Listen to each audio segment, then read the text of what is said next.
नमस्कार, बखबर में आपका स्वागत है। मैं हूं राघवेंद्र सिंह। बखबर में आज हम बात करेंगे, वैसे फोकस है मध्य प्रदेश की सियासत पर, लेकिन देश भर में क्या स्थिति इसका भी थोड़ा सा आकलन करेंगे। लेकिन कुल मिलाकर जो केंद्र है वो इस बात का है कि क्या कांग्रेस में रायता फैलता जा रहा है। उसकी वजह ये कि जहाँ जहाँ से कांग्रेस के प्रत्याशी कभी जीता करते थे, उन क्षेत्रों में कांग्रेस पिछड़ती दिख रही है।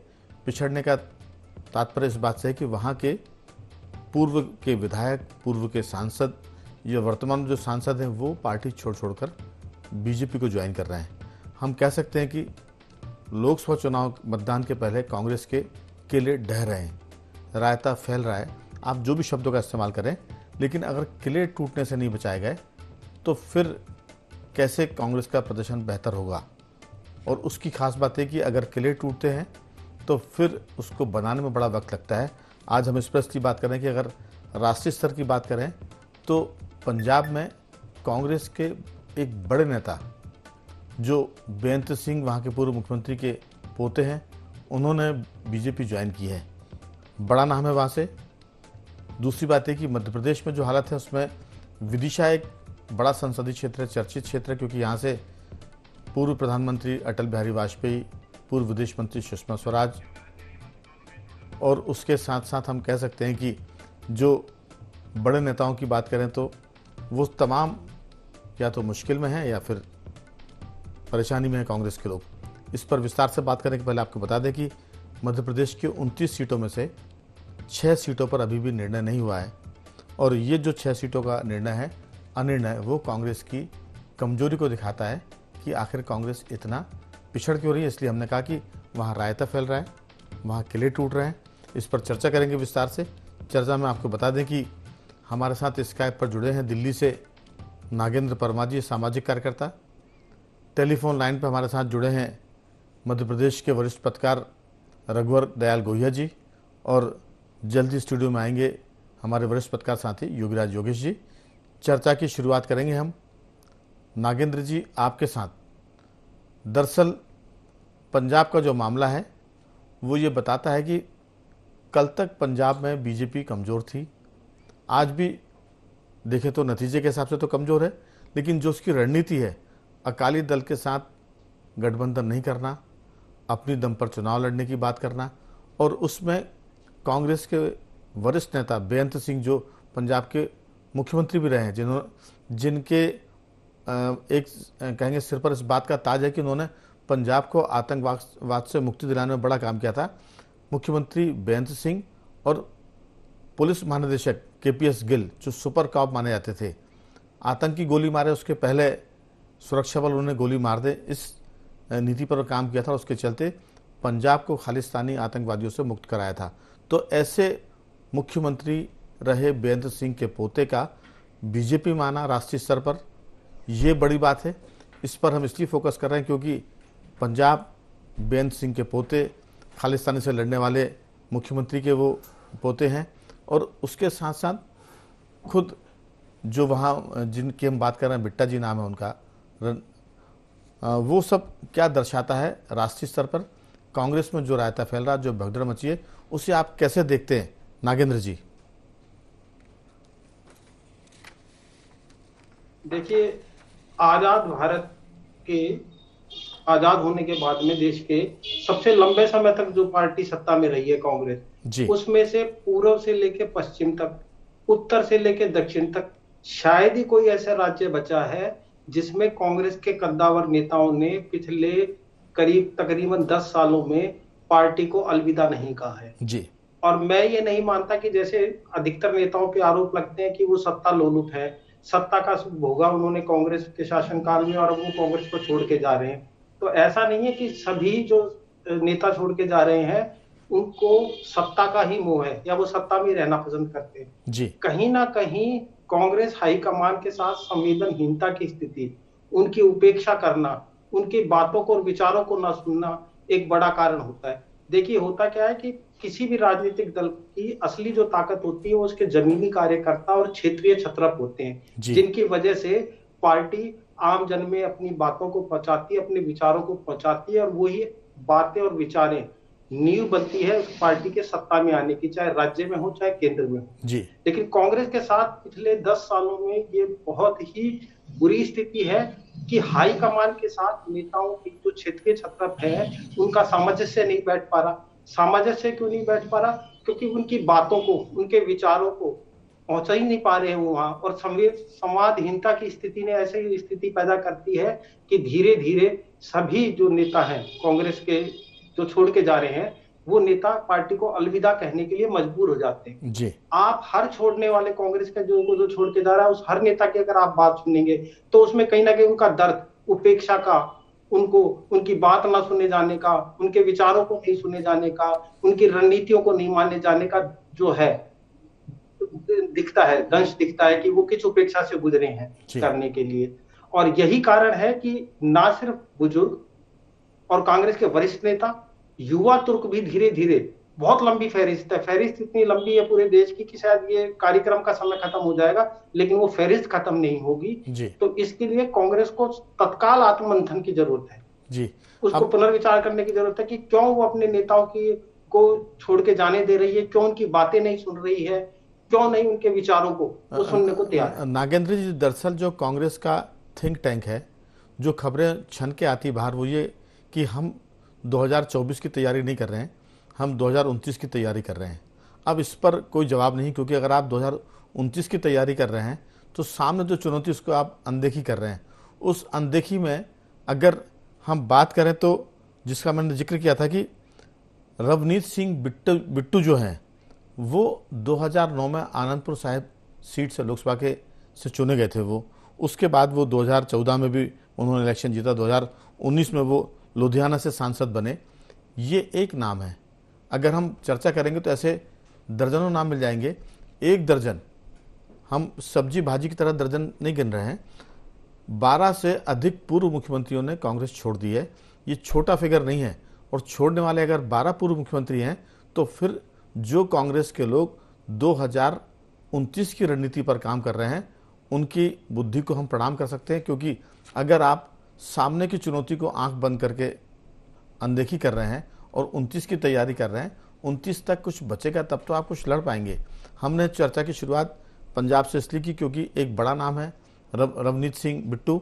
दूसरी बात यह कि जो मध्य प्रदेश की हम फोकस कर रहे हैं तो यहाँ विदिशा से विधायक रहे, विदिशा प्रॉपर सीट से विधायक रहे पिछले चुनाव में 2018 में शशांक भार्गव, वो भी कांग्रेस छोड़कर भाजपा में शामिल हो गए। बालाघाट की सीट से कांग्रेस के कई असंतुष्ट बीजेपी में जा सकते हैं। इसके अलावा पाटन एक सीट है मध्य प्रदेश में, वहाँ के पूर्व विधायक कांग्रेस के वो भी भाजपा में शामिल हो गए। तो देश भर में लंबी फहरिस्त है।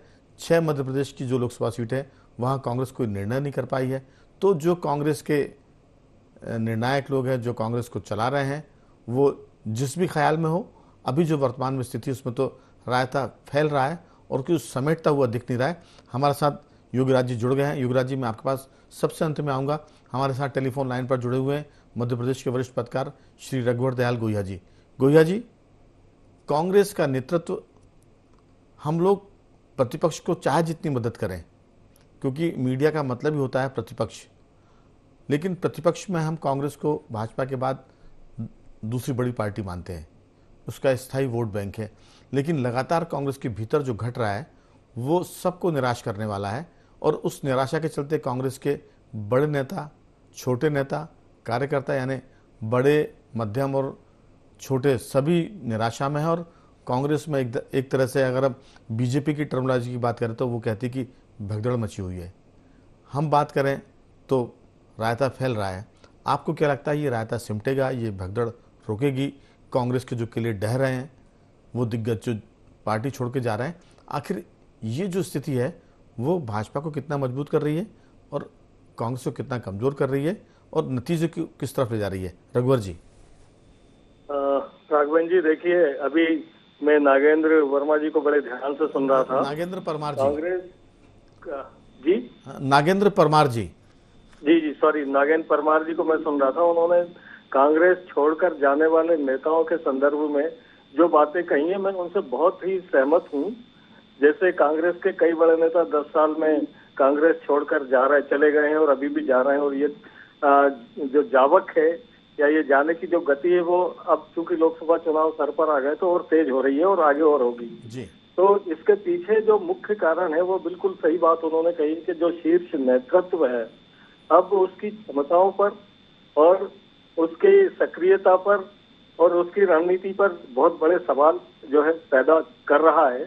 आप देखिए, आपको भी याद होगा 1984 का जो लोकसभा का चुनाव हुआ था राजीव गांधी के नेतृत्व में, उस समय लोकसभा की 514 सीटें थी, जिसमें से 404 सीटें कांग्रेस जीती थी।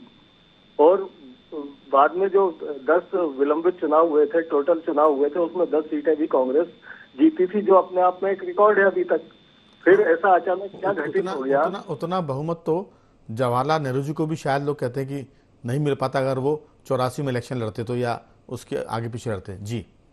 और आगे अब मैं आपको ये बताना चाहूंगा कि 18वीं जो हमारी लोकसभा के चुनाव की जो तैयारियां, जिसकी बहुत तेजी से चारों तरफ तैयारियां की जा रही हैं, उसमें निश्चित रूप से भारतीय जनता पार्टी जो है बहुत आगे है। इस चुनाव में, लोकसभा चुनाव में 550 सांसद चुने जाने हैं, 530 सदस्य राज्यों का प्रतिनिधित्व करने वाले हैं और 20 सदस्य संघ शासित जो प्रदेश हैं वहां से प्रतिनिधित्व करेंगे। अभी वर्तमान में जो सदस्यों की संख्या है वो 543 है, जिसमें बीजेपी जो है वो 303, कांग्रेस 52, बाकी दूसरी पार्टीज हैं। और अब मुझे लगता है कि इस चुनाव में भारतीय जनता पार्टी की जो नजर है वो वर्तमान में जो है 400 पार के जादुई आंकड़े को छूने के लिए है, और वो बहुत बेचैन है कि किस तरह से ये आंकड़ा प्राप्त किया जाए, और वो उसने अपनी इस संदर्भ में पूरी तैयारी कर रखी है। और सबसे बड़ी बात यह है कि भारतीय जनता पार्टी अकेली पार्टी नहीं है, उसके कार्यकर्ता नहीं है, उसके साथ राष्ट्रीय स्वयंसेवक संघ के जो कार्यकर्ता शुरू से जुड़े हुए हैं, जो जमीनी कार्यकर्ता हैं और जिनका विस्तार, जिनका फैलाव, जिनका समर्पण संघ के प्रति और संघ के साथ देश के प्रति और देश के बाद फिर भारतीय जनता पार्टी के प्रति जो है वो किसी से भी छुपा हुआ नहीं है, वैसा संगठन पूरे देश और दुनिया में अभी तो फिलहाल नहीं है। कांग्रेस के पास जरूर किसी दौर में कांग्रेस सेवादल नाम का एक संगठन हुआ करता था, जो पूरी तरह से कहीं विलोपित हो गया है। तो मुझे लगता है कि ये रिकॉर्ड जो है वो भारतीय जनता पार्टी तोड़ने के लिए इस मैदान में उतर रही है। और अभी मैं कुछ चीजें देख रहा था तो अभी के 75 दिनों में लगभग 15-16 हजार कांग्रेसी नेता और कार्यकर्ता भारतीय जनता पार्टी में शामिल हो चुके हैं। और उसके जस्ट बाद, यानी आज जैसे दूज हो गई है होली की, पंचमी के जस्ट बाद भारतीय जनता पार्टी का पूरे देश में और हमारे मध्य प्रदेश में भी बूथ स्तर पर एक ज्वाइनिंग अभियान की शुरुआत वो करने वाले हैं। और नरोत्तम मिश्रा जो पूर्व मंत्री रहे हैं भारतीय जनता पार्टी की सरकार में शिवराज जी के समय मध्य प्रदेश में, उनका ये कहना है कि गिनीज ऑफ वर्ल्ड रिकॉर्ड में हम इसे शामिल कराएंगे। तो ये एक अपने आप में एक बहुत बड़ी बात है कि मध्य प्रदेश में ऐसा हो रहा है, तो अन्य राज्यों में भी ये इस रणनीति को भारतीय जनता पार्टी जरूर अपनाना चाहेगी और अपनाएगी भी।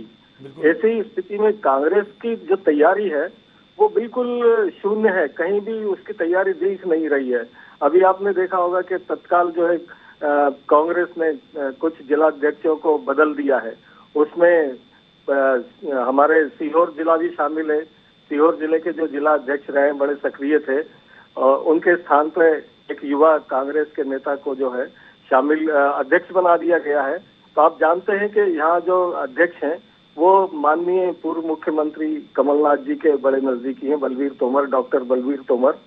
और अभी भी कांग्रेस के ऊपर के लेवल पे और छिंदवाड़ा जैसी महत्वपूर्ण सीट पर आपने भी देखा होगा दीपक सक्सेना, उनके पुत्र राजेश सक्सेना और बड़ी संख्या में वहां के कद्दावर नेता जो हैं एक एक करके कांग्रेस छोड़ के भारतीय जनता पार्टी में शामिल हो रहे हैं। तो इससे अभी भी एक संदेश आ रहा है कि कहीं आने वाले समय में एक बड़ा और टूटन कांग्रेस में ना आ जाए। अभी आपने विदिशा की बात करी, विदिशा में शशांक भार्गव बहुत बड़े जमीन से जुड़े नेता हैं, उनकी कोई ना कोई पीड़ा जरूर रही होगी, जैसा कि नागेंद्र जी ने बताया है कि उनकी उपेक्षा हुई होगी या उनकी बात नहीं सुनी जाती होगी। बिल्कुल रघुवर जी, दरअसल हम इसी पर बातचीत कर रहे हैं कि जब कांग्रेस की रणनीति यह है नेतृत्व की, हम कई बार मजाक में कहते हैं आहत होकर भी कहते हैं कि क्या कांग्रेस का राष्ट्रीय नेतृत्व भाजपा से मिला हुआ है?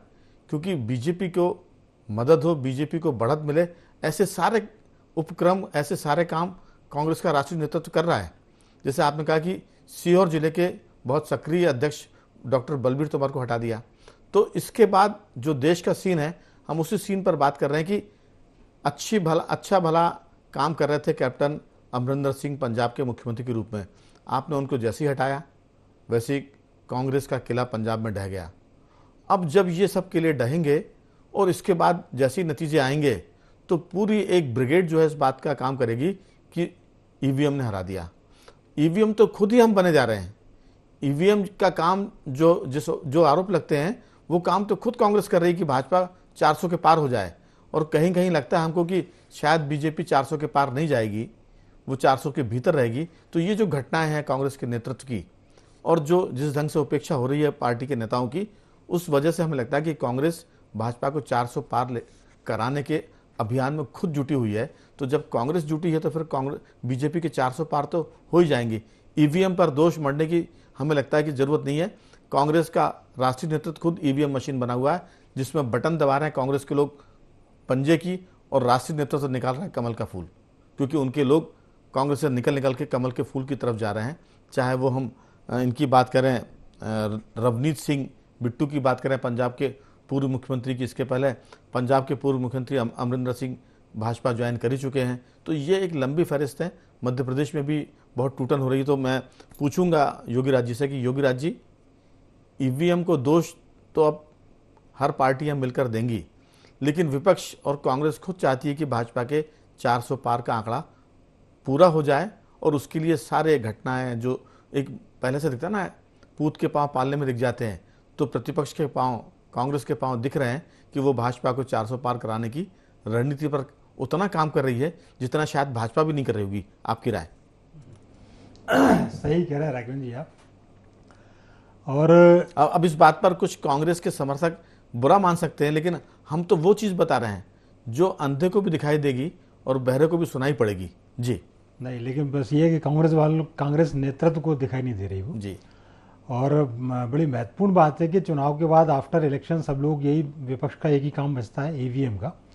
पर सवाल ये कि जिनके खुद के दिमाग की ईवीएम के शॉर्ट सर्किट हो गए हों, वो ईवीएम पे दोष लगाएं तो इससे उनकी गलतियां छुप नहीं जाती।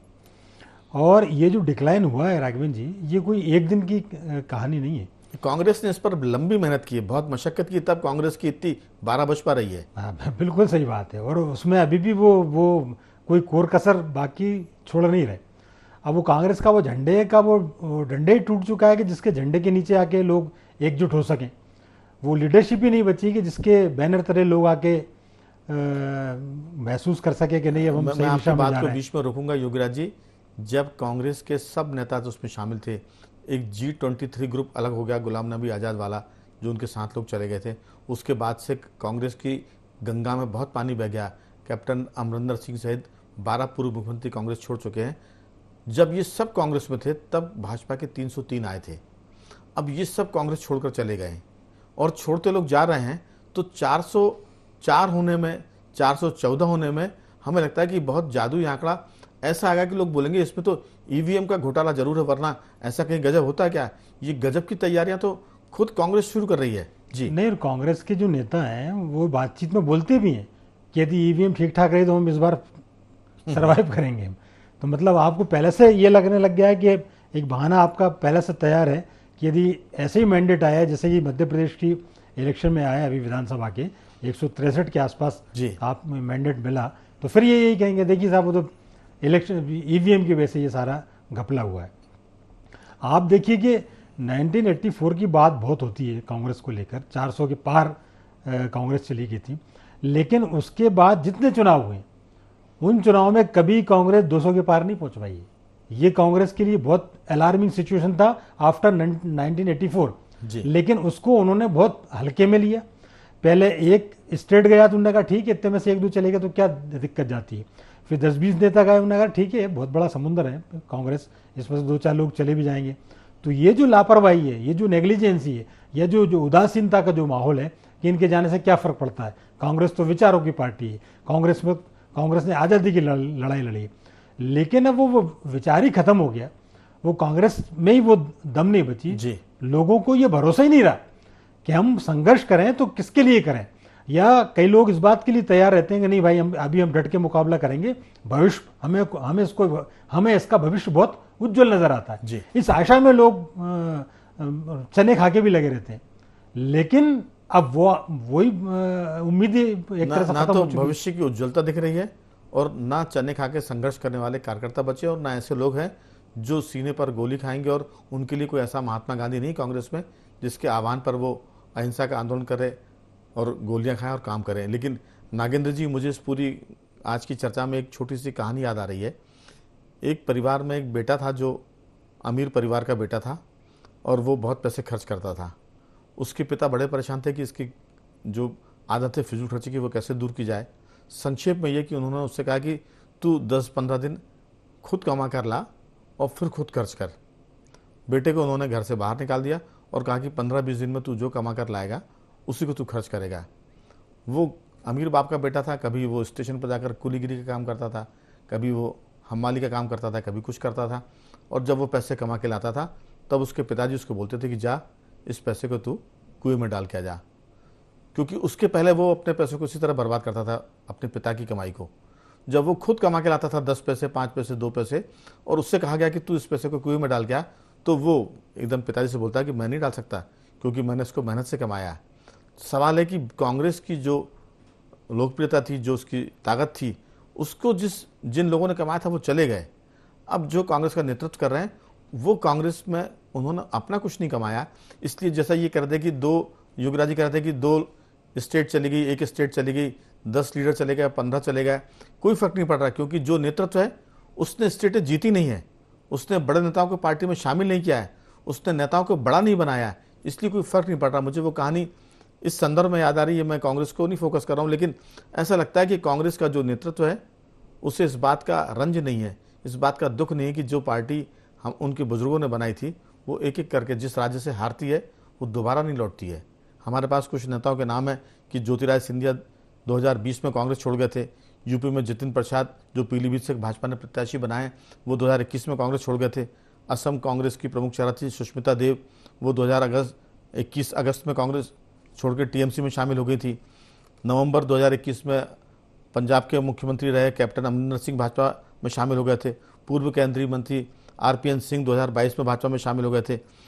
इसके अलावा गुलाम नबी आज़ाद और उनके साथी 2022 में कांग्रेस छोड़ गए थे क्योंकि उनको G23 का उन पर टैग लग गया था कि ये बगावत कर रहे हैं। कांग्रेस के राष्ट्रीय प्रवक्ता जयवीर शेरगिल 2022 अगस्त में पार्टी छोड़ गए थे। तो लंबी फहरिस्त है मध्य प्रदेश में, लेकिन देश भर में। लेकिन सवाल यही है कि इसको रोकने का कोई इंतजाम नहीं हो रहा है और फिर कहा जाएगा कि ईवीएम में घोटाला हो गया। मध्य प्रदेश पर फोकस करें तो जरूर ये कहेंगे कि यहाँ स्थितियाँ गड़बड़ हो रही हैं। दिग्विजय सिंह कमलनाथ आज भी केंद्र में है। कमलनाथ के बेटे ने आज फॉर्म भरा छिंदवाड़ा से, दिग्विजय सिंह राजगढ़ से इलेक्शन लड़ेंगे। ये 2 सीटों पर कांग्रेस फाइट करती हुई दिख रही है। आपकी बहुत संक्षेप में राय कि क्या सोचते हैं, क्योंकि समय खत्म हो चला है। 2-4 वाक्यों में नागेंद्र जी। राघवेंद्र जी, अगर हम किसी अपने घर के दरवाजे, रोशनदान और खिड़कियां बंद कर लें और हम आशा करें कि हमें ताजा हवा मिलेगी और ताजा रोशनी मिलेगी, तो वह असंभव है।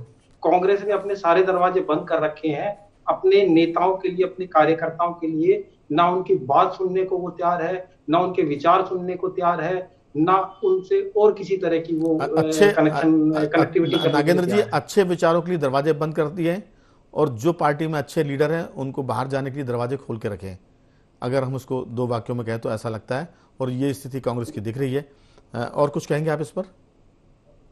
नहीं, बस यही है स्थिति। अगर इस तरह की स्थिति रही, देखिए देश में कितने विपक्षी दल हैं। आप सपा है, बसपा है और आम आदमी पार्टी और कुछ वाम दल हैं, उन सब में बहुत नगण्य के बराबर संख्या है जो पार्टी छोड़ के जा रहे हैं। बिल्कुल। लेकिन अगर कांग्रेस के साथ ये संकट है तो ये संवाद का संकट है, संवादहीनता का संकट है, जिसे कांग्रेस को ही दूर करना होगा। संवादहीनता का आत्ममंथन और चिंतन का कोई फायदा नहीं कि जिसके बाद में फिर वो स्थितियां जो की त्यों नजर आए। संवादहीनता का संकट है और नेतृत्व की जो दूरदृष्टि उसका संकट है। कोई भविष्य का, जिसे कहते हैं ना, विजनरी कोई मामला नहीं है। ये सब चीजें और हम विस्तार से बात करेंगे। रघुवर जी, आपकी कोई राय इस पर संक्षेप में?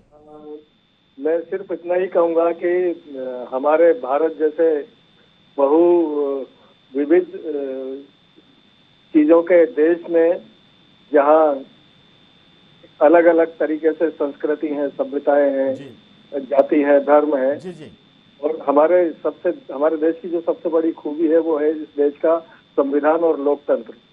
मुझे लगता है कि अगर कांग्रेस जैसा सशक्त आज की तारीख में विपक्षी दल ये भी छिन्न भिन्न हो जाएगा और इसकी संख्या जो है आने वाले समय में लोकसभा में बहुत कम से कम रह जाएगी, तो ये लोकतंत्र के लिए एक बहुत ही अशुभ संकेत है। क्योंकि सिर्फ इतना पूछूंगा रघुवर जी, अगर नतीजे 400 के पास पहुंचते तो क्या ईवीएम दोषी होगी या ये पार्टियां दोषी होंगी? मुझे लगता है कि इस मुद्दे पे बहुत सारी बातें हो चुकी हैं, तो अब ये भी मुद्दा नहीं बचा है। सीधा सीधा जो भी नेता या जो पार्टी पराजित होंगी उनको जब कोई भी कारण नहीं मिलेगा तो वो अपनी पराजय का ठीकरा ईवीएम पर ही फोड़ेंगी। इसके अलावा ईवीएम नहीं हो गई है, गरीब की लुगाई है, कुछ ना मिले तो इस पर ठीकरा फोड़ दिया जाए, अपने कर्मों को लोग नहीं देखेंगे। योगीराज जी, समय खत्म हो गया, 2-3 वाक्यों में, बिल्कुल 2-3 वाक्यों में आपकी टिप्पणी। देखिए राघवन जी, ये न केवल कांग्रेस के लिए अलार्मिंग सिचुएशन है, बल्कि कांग्रेस के कर्णधार गांधी फैमिली के लिए भी ये अलार्मिंग सिचुएशन है। आज आप देखिए कि गांधी फैमिली अपना पॉकेट मानती थी उत्तर प्रदेश को, वो उनकी जेबी राज्य था। आज उस उत्तर प्रदेश से कांग्रेस तो साफ हुई, गांधी परिवार साफ हो गया। एक आदमी नहीं है वहाँ गांधी परिवार का लड़ने वाला, और मान लो ये चुनाव हुआ तो हो सकता है भारत से बाहर न जाना पड़े। तो ये बड़ी, मैं कड़ी बात बोल रहा हूँ, लेकिन संभावित। मैं इसी में एक बात जोड़ूंगा कि चुनाव के बाद कांग्रेस के भीतर बड़ी उथल पुथल होगी और नेतृत्व को लेकर भी लोग सवाल करेंगे। हो सकता है कि गांधी परिवार हाशिए पर चला जाए और नया नेतृत्व उभरे। ये हमारी भविष्यवाणी नहीं है, क्योंकि हम कोई राजनीतिक ना तो ज्योतिषी है ना कुछ है, लेकिन जो कुछ दिख रहा है, जो घटित हो रहा है, हमने कहा था कि अंधे को भी दिख रहा है और बहरे को भी सुनाई पड़ रहा है। तो चुनाव के बाद गांधी परिवार को लेकर भी कांग्रेस में सवाल होंगे और कोई नया नेतृत्व आ सकता है, ऐसा हमको दिखाई दे रहा है। मैं इस पूरी चर्चा को यहीं रोकता हूँ। नागेंद्र जी, आपका साधुवाद। रघुवर गोहिया जी, आपका बहुत बहुत धन्यवाद। योगीराज जी, आपका भी साधुवाद कि आपने इस चर्चा में हिस्सा लिया। देखते हैं कांग्रेस का फैलता रहता है कितना समझता है, डहते किले कितने रोक पाते हैं और नतीजे कितने कांग्रेस के पक्ष में जाते हैं। क्या ईवीएम फिर गरीब की भौजाई बनेगी नतीजे आने के बाद? इस पर भी हम बातचीत करेंगे। तो सभी का धन्यवाद। बाखबर में सिर्फ इतना ही। बने रहिए हमारे साथ और देखते रहिए IND24।